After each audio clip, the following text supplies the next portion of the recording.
All right, ladies and gentlemen, welcome back to the 12th Warrior Fantasy League. Today we have the Connecticut Huskies, the women's team, playing South Carolina for their 100th straight win. So that's why I'm dressed like this. The Connecticut men's team, that was my favorite team just a few years back when I started getting involved in watching college basketball. I've liked the Lakers for some time. I've liked the Warriors for a few years. But the Connecticut Huskies were my college team. Now I follow Kentucky and Kansas. Connecticut, they're having a rough year, but I still have some of their gear. So decided to throw this on today for the matchup tonight. I think ESPN or ESPN2. Check that game out. That should be an exciting game for the ladies. And I'll be flipping back and forth between that game and the Kansas versus the West Virginia Mountaineers game. That's a top 10 matchup in real life. All right, so let's get into my Week 10, the Week 10 matchups that took place. You had Golden State looking for their 10th victory, looking to stay undefeated.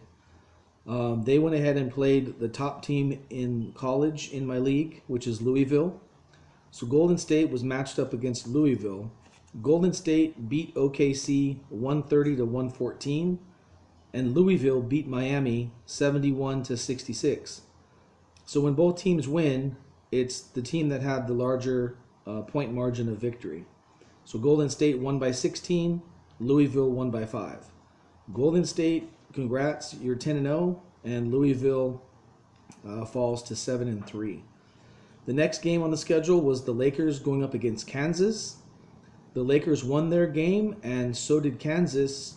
However, the Lakers won by 8, Kansas won by 1 point.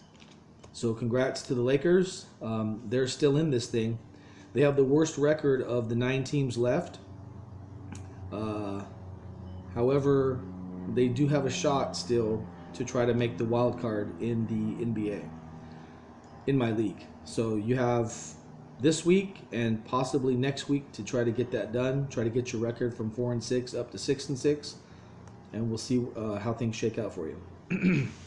The next game was the Spurs going up against UCLA.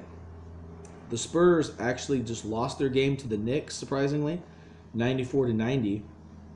And then UCLA won their game against Oregon State 78-60. So UCLA wins their head-to-head matchup. Cleveland was going up against Notre Dame. The Cavaliers went ahead and beat Denver 125-109. Notre Dame also won, but they only beat Florida State by 12 points, whereas Cleveland won by 16 points, so Cleveland gets the victory. Chicago went up against Florida State, and they lost to Minnesota. Chicago lost to Minnesota, and Florida State lost to Notre Dame. Now, when both teams lose, the tiebreaker is which team had the lesser point margin of loss. So you have Florida State losing 84-72 for a -12, and Chicago actually just got blew out. They lost by 26 points to the T-Wolves. So congrats to Florida State, you get the win. So those were the 5 games. The way that shakes out is that I was saying that last week I eliminated 2 teams because they were out of playoff contention. Kentucky had to go, and so did the Knicks. And then this week, with the record of 3-7, Notre Dame is no longer in playoff contention. So Notre Dame, thanks for playing. And unfortunately for you, Kentucky actually was. I saw a graphic the other day that they have a 6-1 odds in winning March Madness, the whole thing.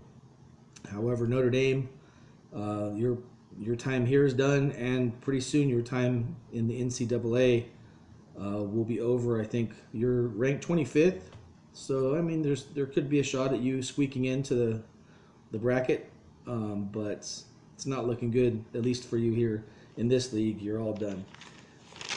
We're going to go ahead and jump over into the Week 11 matchups and standings, so stay tuned.